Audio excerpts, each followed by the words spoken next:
Chapter 7. Chapter 7 is all about learning and the three types of learning that take place.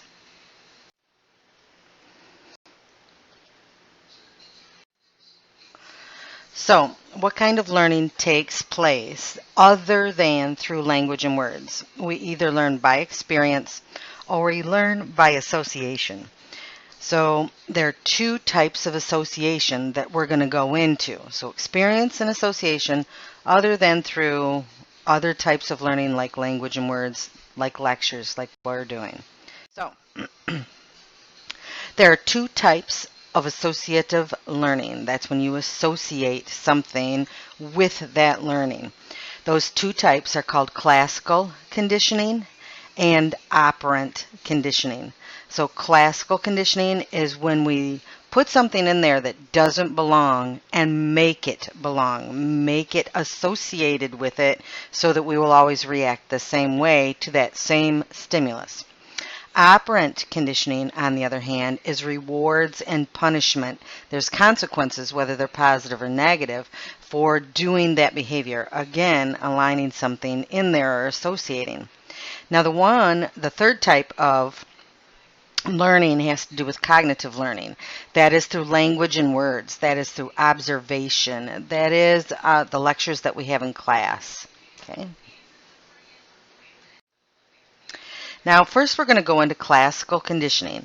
The father of classical conditioning would be Ivan Pavlov, and you've probably heard of Pavlov's dogs, which is what we'll be discussing and doing an experiment on ourselves. So here's Pavlov's dogs, and he wanted to associate what he called a neutral stimulus. A neutral stimulus does not signify anything until you keep repeating over and over the research that you're doing, the learning that you're doing, and then it will become associated. So if you look at the top of this chart, the neutral stimulus, the thing that doesn't belong, is a bell. Now, the thing that is a natural stimulus or an unconditioned stimulus is food. So you give food to a dog and they will automatically start to salivate. You ring a bell and the dog doesn't salivate because there's no association between the two. But then you start the learning process. You ring the bell, give them the food, dog will salivate. Ring the bell, give them food, dog will salivate. Ring the bell, give them food, dog will salivate. And you keep doing that over and over until eventually you just ring the bell and now the dog has it associated with the food so much that he will automatically start to salivate.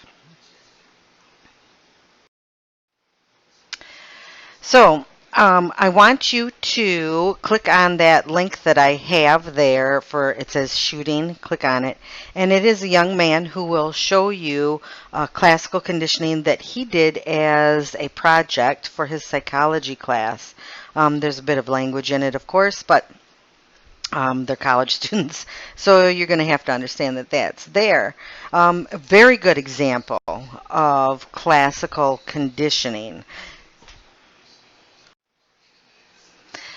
Now, what I want you to do before we begin this slide is to go back to the module and look at the experiment. Now, what you need for that experiment is a little tiny packet of Kool-Aid. I think they cost about 25 cents maybe at the store. The no sugar added ones. And hopefully you already have that with you. And while you have that with you, there in that experiment will be a link for a chicken clucking. So I want you to listen to the chicken clucking first, see if you salivate. Then follow the directions, and the directions state that I want you to take a little tiny spoonful, about a teaspoonful or so, as if you were to take the amount of Kool-Aid that's in there and break it down into 6 different spoonfuls. So, now what I want you to do is then listen to the chicken clucking. On the second time that chicken clucks at the higher pitch, I want you to take a spoonful. While you're taking a spoonful of that Kool-Aid, I want you to listen intently to that chicken. Try not to tune it out. You have to listen constantly throughout the whole time. Listen until it's done. Then swallow as much as you can, and you're going to do it again. And then you're going to do it a third time. After the third time, I want you to make the chicken cluck but not take a bite and see if on that second, chicken clucking in the upper frequencies or pitch, you watch your mouth, listen to your mouth, pay attention to your mouth, and you'll find that it'll flood in with saliva to try and save you from that Kool-Aid. Now, if it didn't work for you then I want you to do it 3 more times. Okay, and it should work for everybody after 6 times. If it doesn't, then you're throwing that Kool-Aid to the back of your throat instead of letting it get on your tongue and into those taste buds, or you're doing something wrong and you should do it again. Okay. Once you're done with that, you'll understand classical conditioning much better than operant. Prior to doing the experiment, students got it incorrect all the time. You will need to know the difference, and this will embed it in your mind. So make sure you do the experiment. Now, when we look at classical conditioning, there are several things that have happened from it that we didn't realize would take place. One of those things was vaccinations. So children would go in, see somebody in a white lab coat, and they'd get a vaccination. And they had done that so many times that by the time a child would go back into the doctor's office, they'd see that white lab coat and immediately start crying and wanted to leave. Why? Because the white lab coat was associated with the vaccination. You'll notice things have changed since then, that when you go into doctor's offices, a lot of times they and the nurses wear all different varieties of outfits now, and they're never the same thing twice. And the reason is because of that classical conditioning that caused distress in children. Classical conditioning is also used for survival in the prey and predator world. So there can be a sound that is now linked with being a prey to someone else. So there's all sorts of sights, sounds, and whatnot that are typically neutral that become something that signifies that there might be a problem or might be trouble. Now, it can also be used on the negative side. It's called aversion. So when we use aversive therapies or aversive classical conditioning, this is a good example. So there were coyotes that were killing rabbits in rabbit farms. It was also happening with chickens on chicken farms and whatnot. And they found from years ago when they wipe out the coyote population, just another predator comes in and does the same thing. And then they offset the whole human nature population so much that it really ruined more than they wanted to just save their rabbits or chickens. So what they decided to do was to train the coyotes, even though they weren't theirs personally. So they took lithium chloride, which is something that causes massive nausea, and they'd put it in an already dead animal, leave that dead animal out for the coyote, because of course they take the easiest prey first. They'd eat that, and it would make them so nauseous that they would writhe around in pain. Now, it wouldn't kill them, because that's not the point. That's not what you want to happen. You just want them to think, oh my God, I hate rabbits. And so that's exactly what they'd do, and they'd find that some of them, afterwards, the minute they just saw a rabbit, they'd vomit from the memory of it. So then there's two different things that'll happen. It can be generalized or it can be discriminated against. And we'll come up against those terms and their definitions in a couple of slides. Some of the coyotes generalized, and they didn't want to eat any rabbits, whether they were on a farm or whether they were out in the wild. That's generalization. Some of the coyotes distinguished it, so they only did not want to eat the rabbits that were on the farm and could eat the rabbits that were out in the wild. Either way they went about it, another term that's about to come up is called extinction. After a while, you forget. So this is just like when you've had too much alcohol and you've prayed to the porcelain god.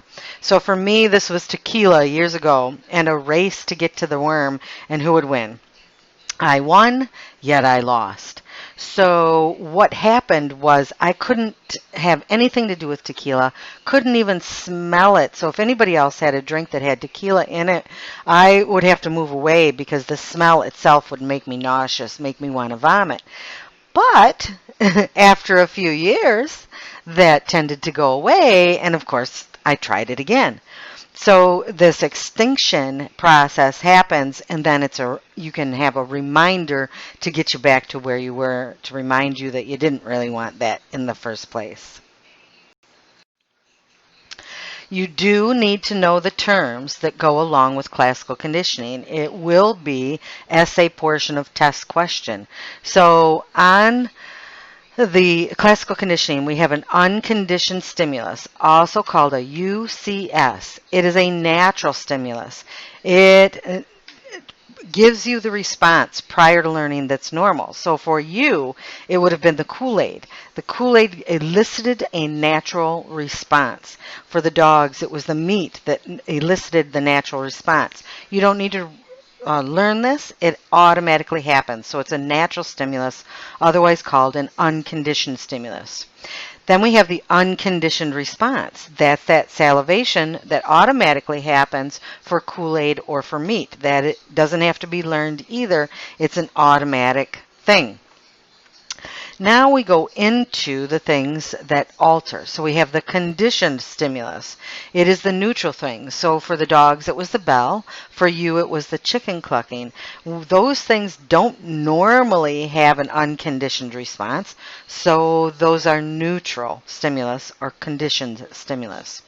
Once you've done the learning process, once you've gone through that training period, now you get a conditioned response, which is your learned response to that neutral thing that typically wouldn't have caused the same response. Here's those terms that we were talking about. While you're learning that classical conditioning, it's called the acquisition phase. And then when you start to not learn it, when it starts to go away, that's called the extinction phase. Now, with any kind of learning that we have, as soon as you start that learning process again, you're going to hit what's called a spontaneous recovery. Okay, so the acquisition phase, so let's say for the Kool-Aid, it used to be students that were in my classes, we'd do this as a class together. So they'd take another class from me, and as soon as, for some of them, they saw me, they'd start to salivate. That would be a spontaneous recovery. Or as soon as they saw me get out the Kool-Aid, they'd start to salivate. That would be a spontaneous recovery. Even though they'd been able to drink Kool-Aid and whatnot prior to that, they associated it with me and with the class project or class experiment. Now here are those terms that we talked about, generalization and discrimination. Generalization is where it triggers more, so all of those rabbits, even the ones in the wild, not just on the farm. And discrimination where it's just the ones on the farm, not everything else.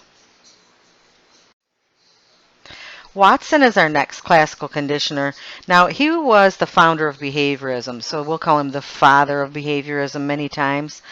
He's said with behaviorism, you're a clean slate when you're born, and so everything that we do to you in the nurturant aspect is actually what shapes your emotions. Now, of course, he was very right in most of this.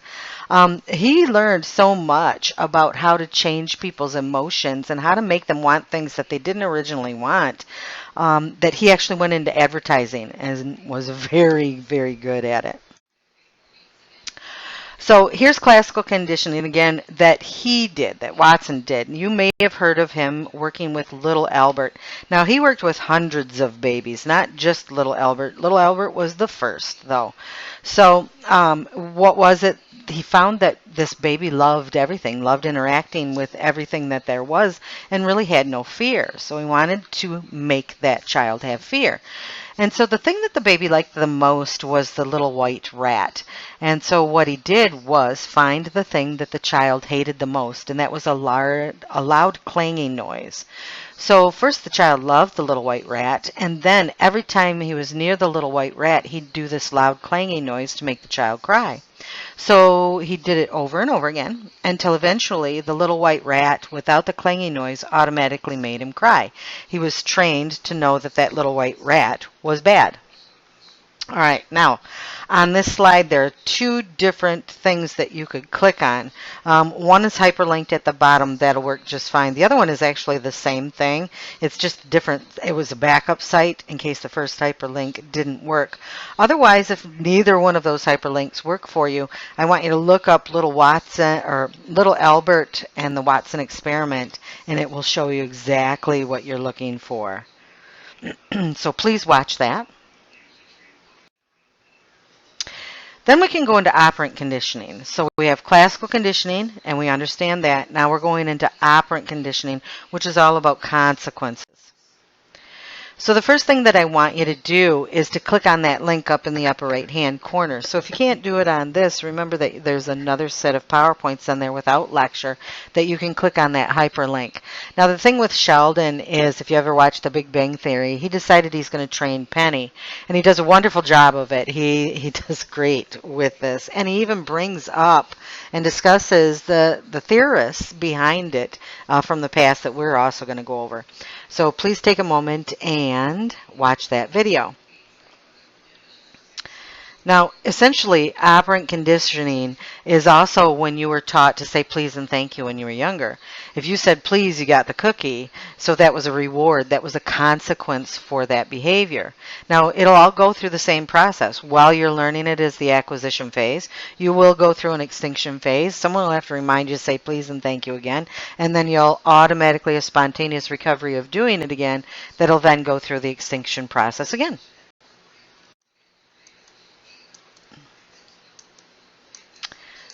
So, main thing you need to know about operant conditioning here is that you are going to be reinforced and punished.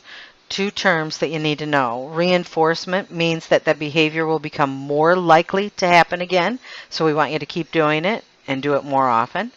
Punished means that we're trying to get you to do that behavior less often and less likely to happen in the future. One of our forerunners in operant conditioning was a guy named Edward Thorndike. If you watched that video, then Sheldon discussed him as well. Each one of our theorists had to torture something, you know, cats, pigeons, whatever.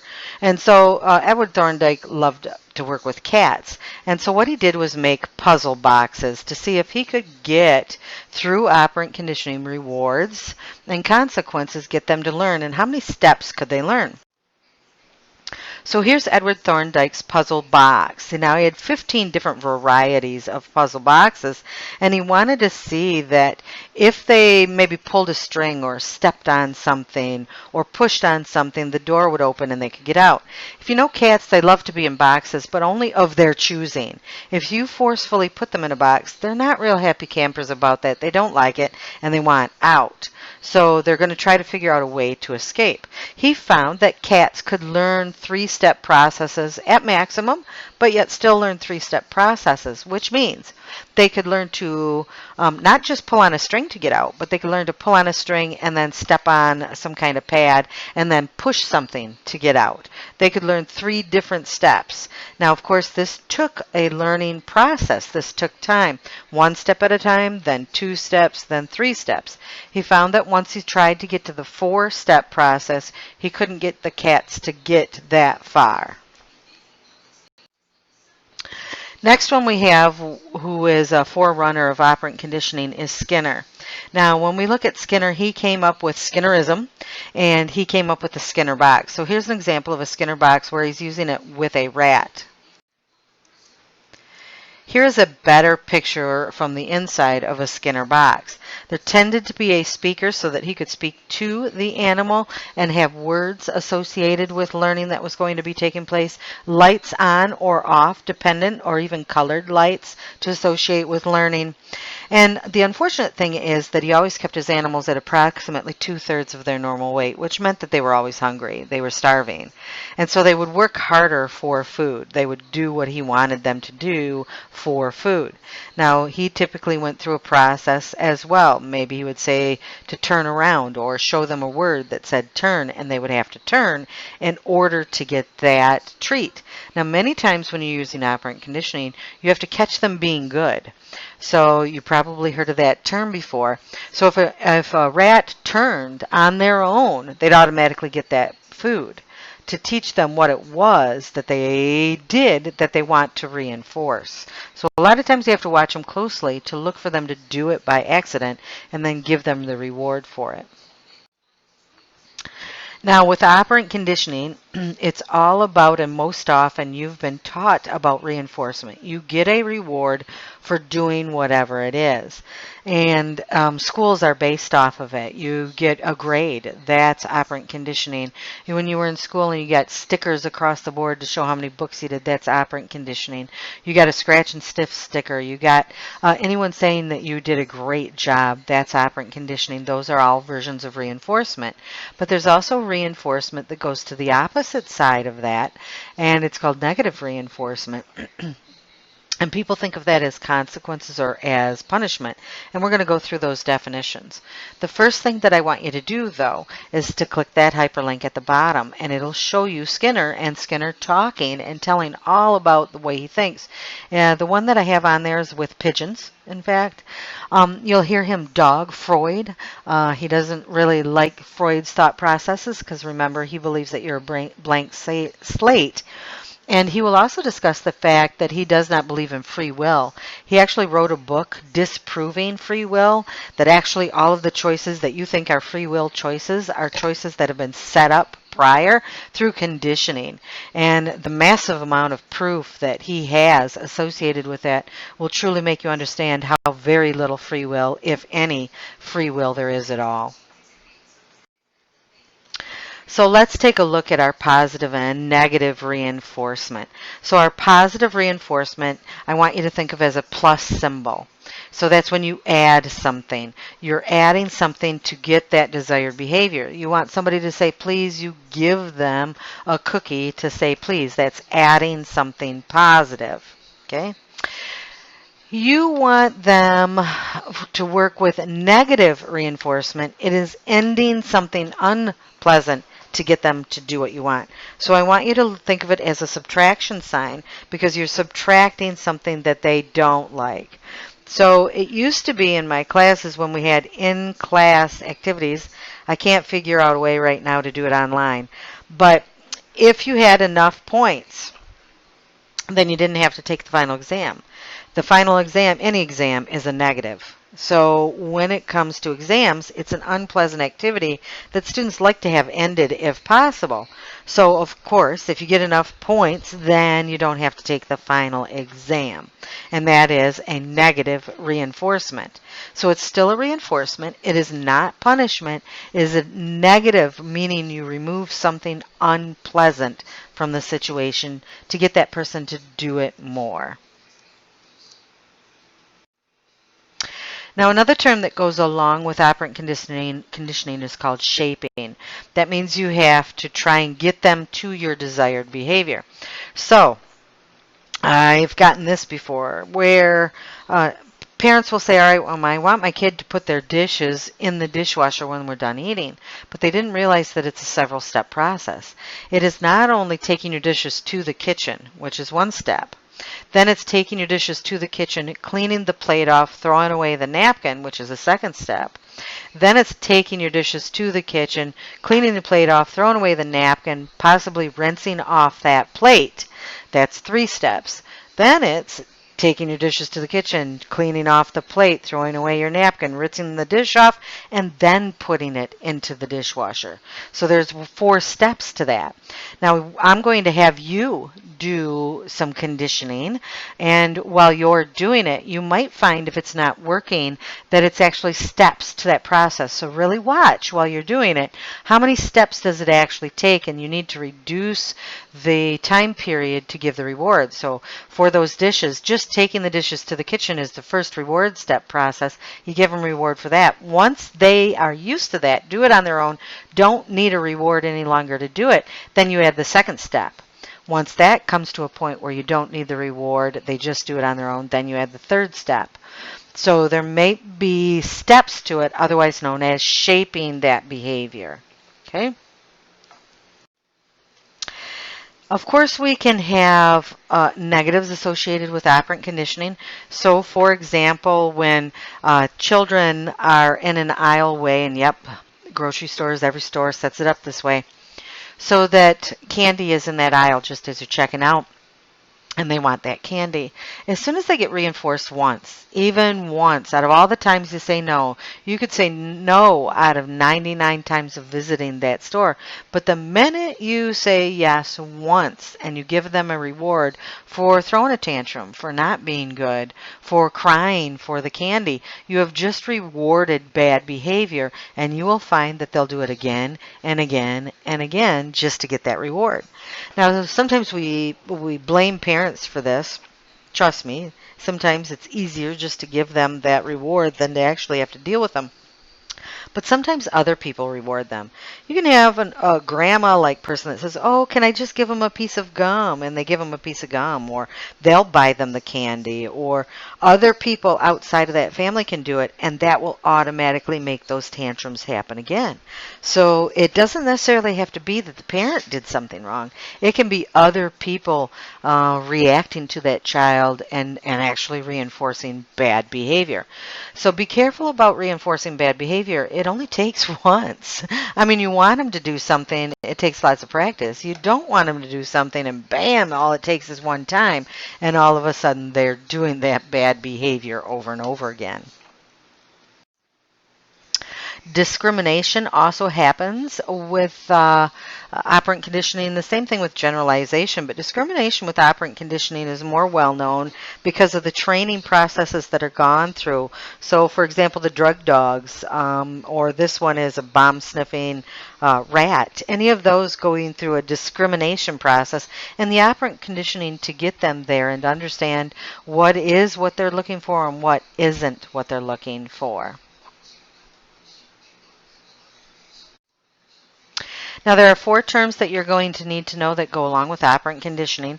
The first two, number one is fixed ratio. Fixed ratio is the fastest way to get anybody to learn. So when you're doing your worksheet, remember that the fixed ratio is the fastest way to get learning to take place. First, you start giving out a reward every single time. That's a fixed ratio. Then every other time. Then every third time. Then every fifth time. But it's every single time that you say it's going to happen. So they know I have to do this 5 times before I get a reward.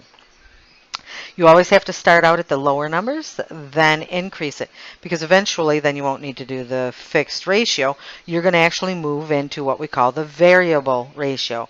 Variable means that it varies. You might get it the first time you do it, you might get it the 5th, you might get it the 3rd, you might get it the 12th. You never actually know because it varies each and every time. Then we go into the timed ones. So we have fixed interval. Fixed interval, maybe you're studying for 5 minutes, then get a reward. Every 5 minutes you get a reward for studying. Then we can go into the variable interval where 5 minutes of studying you get a reward, then it takes 40 minutes, then it could take 20 minutes, then it could take an hour and a half. Each one varies because you never know when it's going to happen. It's unpredictable. So those are the four terms you need to know for operant conditioning. Now, when you're doing your training, you're going to find the one in green is the fixed ratio. That means every single time, every other time, every third time. You could tell that learning takes place the fastest on that one. Then you're going to move to the variable ratio where it takes a little more time to get the learning to take place. But then you're going to move into the fixed interval. So every day you'll get a reward if you've done it all day long, or every other day, that kind of thing. And then you move to variable interval. Now, if you look at it, the fastest learning on the green means that learning takes place quickly. But what lasts the longest? What lasts the longest is variable interval over time. So you want to go through each one of these stages. First fixed ratio, then variable ratio, then fixed interval, then variable interval to make sure that that learning takes place and remains over time. Don't go through those and you're going to find that learning will become extinct much faster. Now, how do we know that it works? There's several different things, but this is an example of one of the research ones. It's called latent learning. Now, that means that you can teach an old dog new tricks kind of deal. So if you look at this, group 1, it was rats in a maze, and at the end of the maze, group 1 had a reward there each and every time. It had cheese, actually. So it learned to go through the maze very quickly. Group 2, it is never received a reward. So you find that after a while they just gave up and they never went through the maze at all. They're like, I never get anything. It's no fun for me, which is also a reward. So I'm not doing it. So no learning took place. That happens with humans as well. Have you ever noticed for you, if it's not fun for you, if it's not rewarded for you, you just stop doing it? That's the same kind of thing. Then we can go into group 3, where they weren't receiving a reward, so they weren't really learning very much at all. In fact, you could see where they stopped. And then all of a sudden in one day, they found that all of a sudden there was a reward at the end. They could smell that reward at the end, and now all of them went through the maze to get that reward, and they actually learned the most compared to all the rest of them. So yes, going from no reward to a reward can teach that that is something that can take place. Learning can take place. So remember that that term is called latent learning. Now, when we look at how often we should reinforce, we've still got it's just a better understanding and different terminology. I have continuous reinforcement here for you to understand, partial or intermittent reinforcement for you to understand in more of a definition format. And then I do it again. So we have the fixed interval, variable interval, fixed ratio, variable ratio, so that you can understand those better in a different version of a definition. Just like I said, classrooms, every classroom is always based off of operant conditioning and reinforcements that you can see she's receiving a little sticker for her hard work there. Superstitions are based off of operant conditioning. Now we know of many people that play professional, and at some point in time, even in high school or college ball, they were wearing a pair of underwear, and they felt that those were lucky underwear because they won. So they always wear those underwear. They don't wash them because, of course, you wash off the luck. They will wear those things throughout every game that they have throughout college and every game that they have throughout any sport, even professional, until it wears right down to nothing but a little tiny piece that they have to put in their jock strap. So superstitions come from operant conditioning. You may know of them. You know of anybody that has to put that cheese hat for every time the game plays because that cheese hat is their lucky one. Or they have to sit in a certain chair because that's their lucky chair. Every time they sit in that chair, most often they will win, because remember, it only takes one or two for them to believe that. There's certain foods that they always have to have. Whatever it is, that's a superstition that's brought on from operant conditioning. Now, when we look at operant conditioning, we also have to look at punishments that go with it. So punishment is a negative thing that happens to them to make you not want to do it again. There are two versions of it. Again, positive punishment, I want you to think of a plus sign. That's when you add something unpleasant that they don't like spanking a child. That's adding spanking. That's positive punishment. When it comes to negative punishment, it's taking away something that a child likes or that a person likes to get them to change and do the behavior. So, if you've ever had your phone taken away, that's negative punishment. You like your phone. When the phone was taken away from you, you didn't like it. Negative punishment.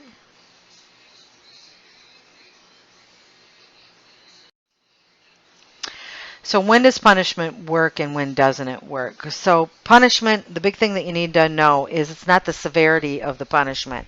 What happens when we go too severe on punishment? So let's say that phone taken away. You take the phone away, but instead of taking it away for a week or two for bad behavior, you take it away for a year.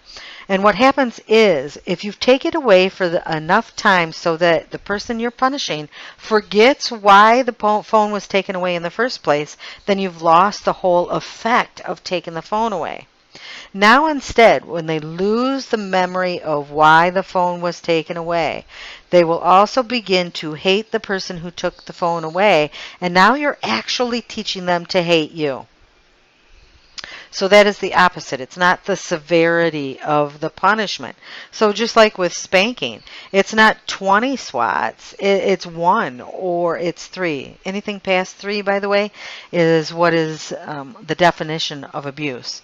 Also, anything that's not an open hand, anything that's not on the buttocks is considered abuse. So the severity of the punishment is not what is the teaching aspect of it. If you get them to the point they hate you, they won't remember what was the purpose of that punishment. You must remember that there has to be a purpose to it. And then that punishment has to be immediate. Just like a reward has to be immediate, the punishment has to be immediate upon that behavior, and it has to be certain.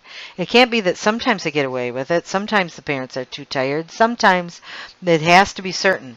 Otherwise, what you teach is more sneaky behavior. You teach them to lie more. So they're late for curfew. Now they're going to be late and they're going to lie about it. They're going to say that they hit a dog, that they got into an accident, that a train stopped them. You're going to teach them to lie instead of teaching them to not be late. So those are two different things. And I always get people that say, oh, my parents taught me with spankings to not do this. So you're telling me that after it happened, you never did it again? You didn't just learn to lie better? You didn't, it doesn't happen that way. We know that it doesn't happen that way. Why is it that you believe it? Because now you have grown as an adult and you think it's going to work for your kids. You like your parents, and so you think that your parents did the right thing. And they overall did the best that they could with what they had. But take in new learning and understand that the severity of the punishment doesn't change things, and neither does the fact that you do it once in a great while instead of all the time.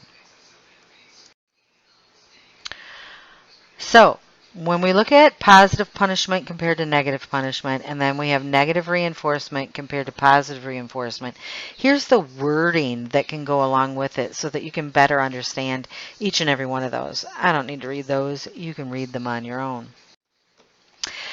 Now, before we go into the observational learning, the lecture type learning, that kind of thing, the not associative learning, I first want you to go into the modules and I want you to find where you're going to train somebody else. It's a conditioning worksheet.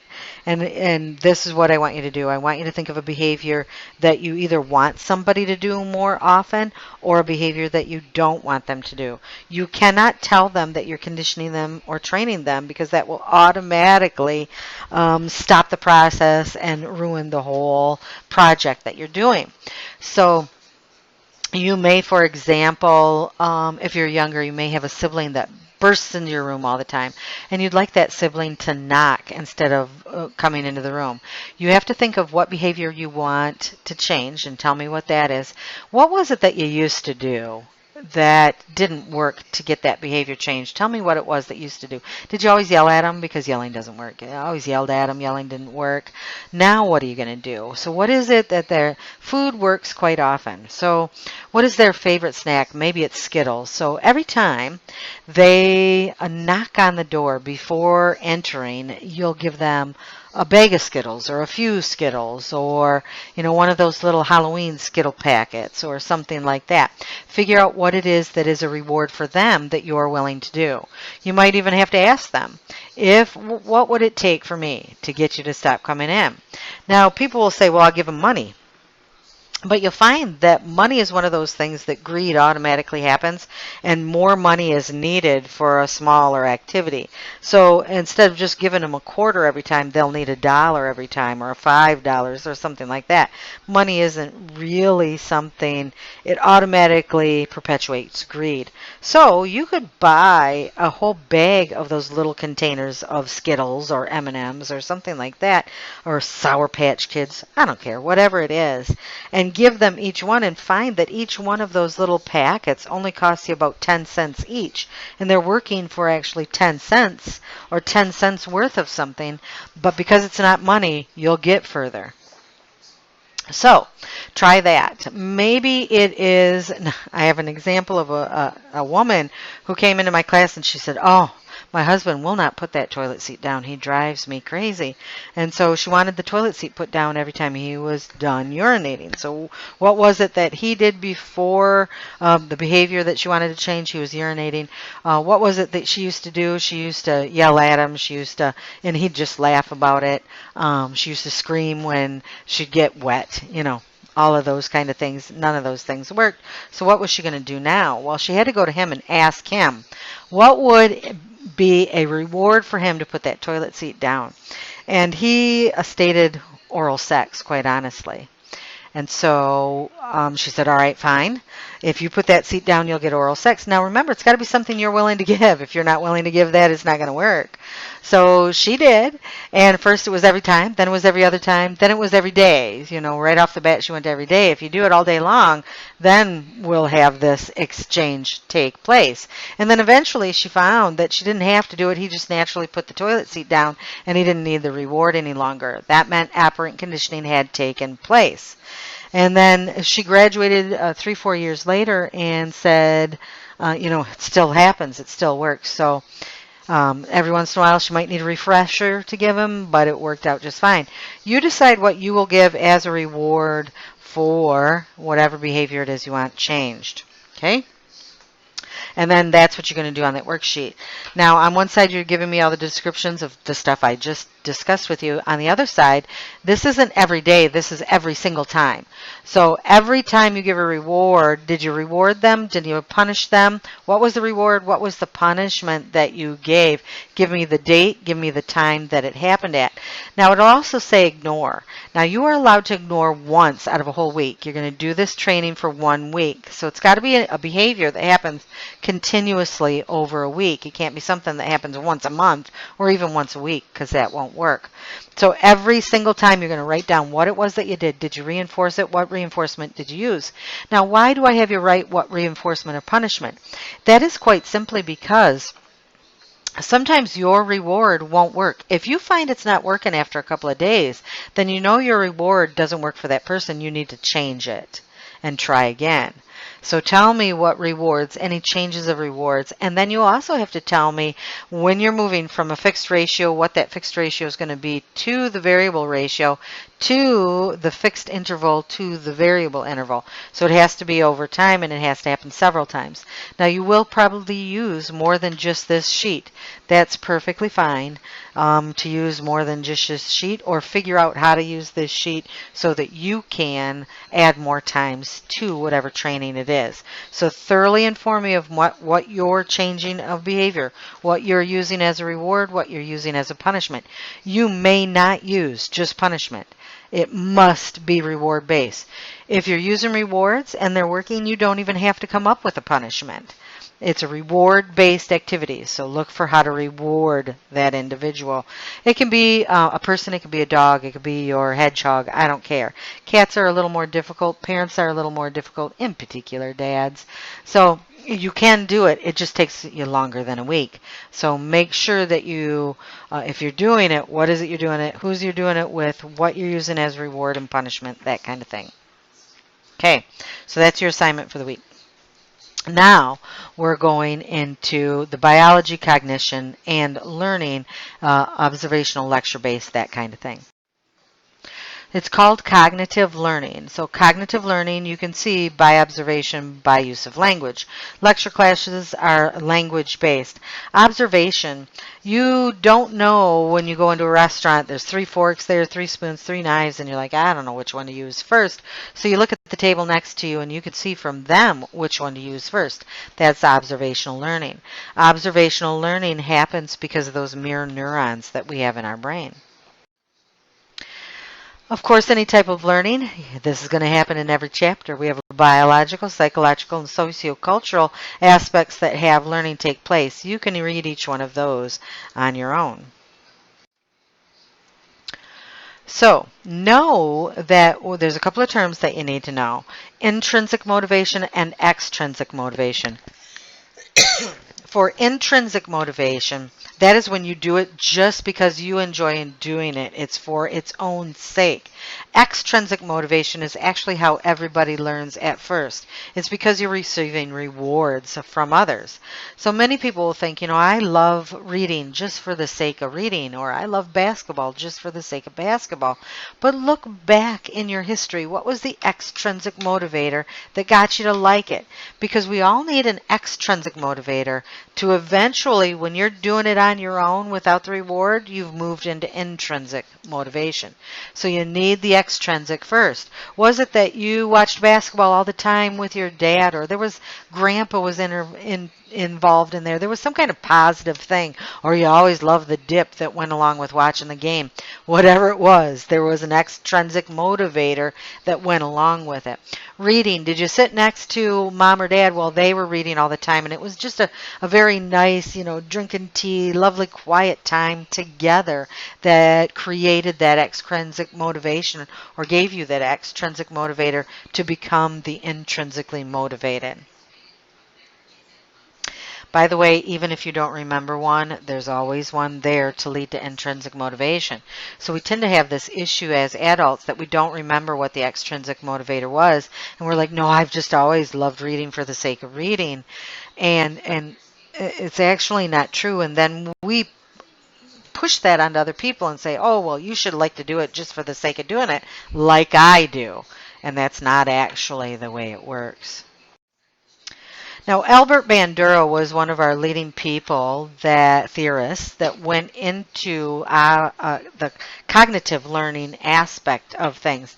And so he watched children watching others and imitating the behavior of others. You may have heard of it as the Bobo doll experiment. Now, there's pictures here of it, but there's also a video that is in your module right now. So that video I'd like you to watch on that Bobo doll experiment.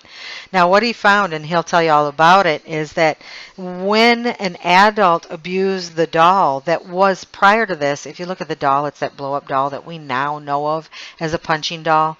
But back then it was just created, and it was just known as a doll that you squish down and you can easily transport it someplace else and blow it up, and ba-boom, you've got a toy for the child to play with.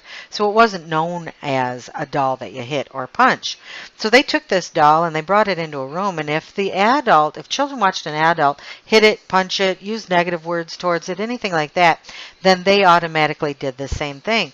If the child watched an adult play nicely and interact nicely, then the child interacted and played nicely with that doll. So he was looking at observational learning and cognitive learning and how that takes place.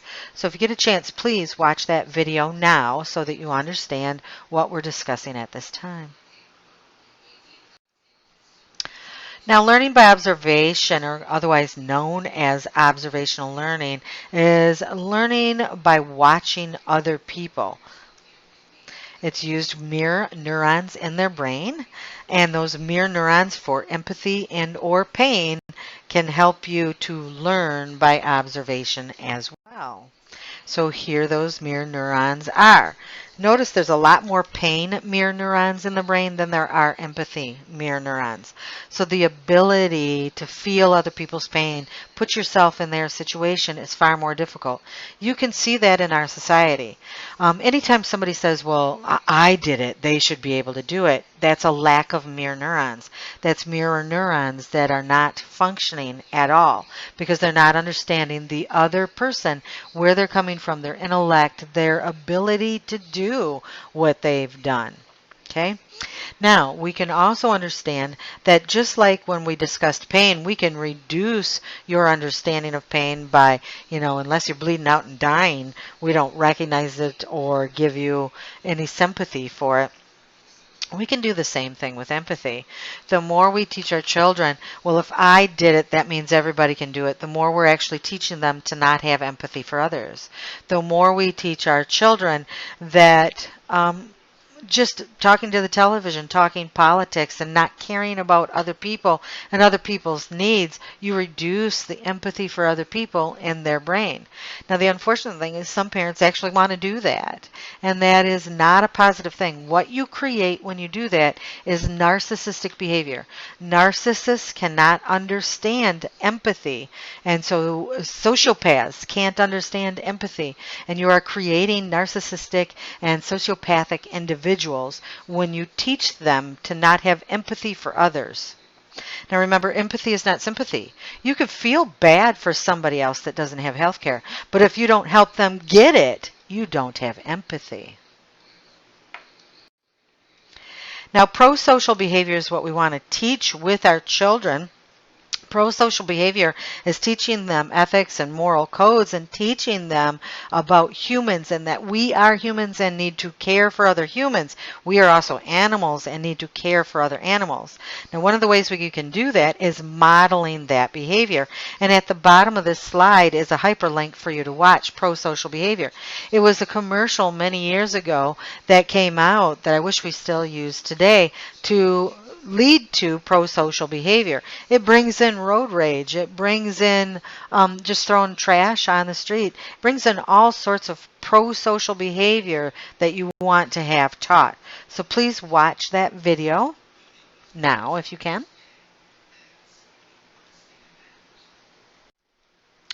Otherwise, what we tend to teach, if we're not going for the pro-social behavior, is actually antisocial behavior. So it is ways to harm individuals and or society overall. The more you witness violence, the more you do violence. And here's what we know. For domestic violence, even though children hate domestic violence and don't want to have anything to do with it, 2/3 of children that come from a household that has domestic violence will be domestic violence perpetrators. 1/3 of those children will have domestic violence perpetrated against them, even though they hate it. So it doesn't matter that you hate it. It's no other way of learning or understanding. You haven't taught them the pro-social stuff. You've only taught them the antisocial stuff. So that's what they're going to do when they're frustrated, when they don't understand. 2/3 of children that come from households that smoke will smoke. 2/3 of children that come from a family that has alcoholic issues involved will have dependency issues and more than likely alcoholic issues. So remember, what you're modeling is what's going to happen. It's not do as I say, it is do as I do. Okay?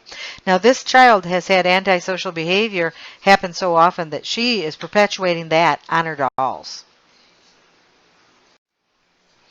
When it comes to television and our media and it causing either pro-social or antisocial behavior, we find that a great deal of exposure may have been thought of as going to a positive, but then actually wasn't. So, for example, have you ever seen 16 and Pregnant? 16 and Pregnant came out with the whole purpose of trying to teach teenagers that being pregnant at 16 and giving birth is terrible, that you can't do the same activities that the other teenagers do, that you become a parent at that point in time, and that you struggle, and that most of these people that are in poverty, and there's all sorts of negative aspects. And so it was put on television to actually show those negative aspects. And instead, it did the opposite effect. It made teenagers want to be on television, so they were writing massive letters, massive quantities of teenagers, by the way, and preteens, that said, I'm not pregnant yet, what I will be, so I want you to videotape me. I don't even have a girlfriend, but I'll get one and I'll get her pregnant just so that we can be on TV. The positive reinforcement of being on TV and showing these people on TV was one of those reinforcements that got more people to want to do it, and it actually increased the issue. In addition to that, then the letters switched to these people aren't poor. These people actually are making money from being on television, and they're making quite a good income. So you're actually showing them with an income. You're actually showing them with their parents watching their children so they can go to prom, and they didn't have a problem with doing the same activities they always did. So they showed it in a more positive light, and therefore it increased the likelihood, so that even to the point that they created 15 and Pregnant, and now they're even going to a 13 and Pregnant. Now, why is that? Money, greed, remember. It promoted, so many kids watched it that so many ads had to put more money into it, and it made them money. So even though it's promoting a bad situation onto other individuals, they're still producing it, unfortunately. Now remember that is what happens with much of our media. Now, when we look at media, we also have to understand that gaming is involved. Gamers love to say that gaming does not desensitize them, does not create more violence and whatnot, and actually that's a naive thought process. Many of the games that we use where you're killing other people were used and began with the military in the first place. It was training for our military personnel to desensitize them to actually killing other people. So if it desensitized adults with an adult brain, Can it desensitize a child with a child brain? And the answer is absolutely yes. But, and there is a but that goes with it, just like movies that shoot people and it looks like they get up and walk away like there's no pain, and you watch this media anyway. So while you're watching these action movies, did that desensitize us to others and their pain or killing? Absolutely. So what do we need to do to counteract it? Many of it is just the adults interacting with the child, playing the game with the child, teaching the child that for every person you died, they've got parents, they've got brothers and sisters, they've got children. How would you feel if that was someone you knew? You have to sensitize them to the desensitization. You have to counteract that desensitization. There's actually a game out there to counteract that desensitization.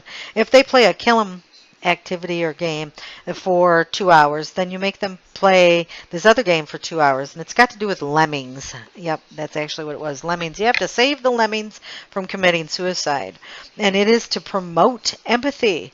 So the more you promote empathy, the more you desensitize, equalize those things out, and you can get somewhat of normalcy in there.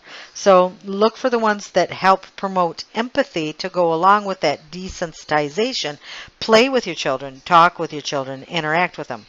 Now, most people say, well, yep, that's what I do, so all is well. But is that what happens with everybody's parents?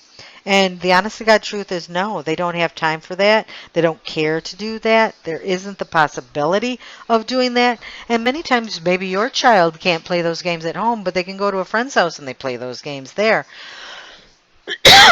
So know that just because you do it doesn't mean that it happens all over the world the same way.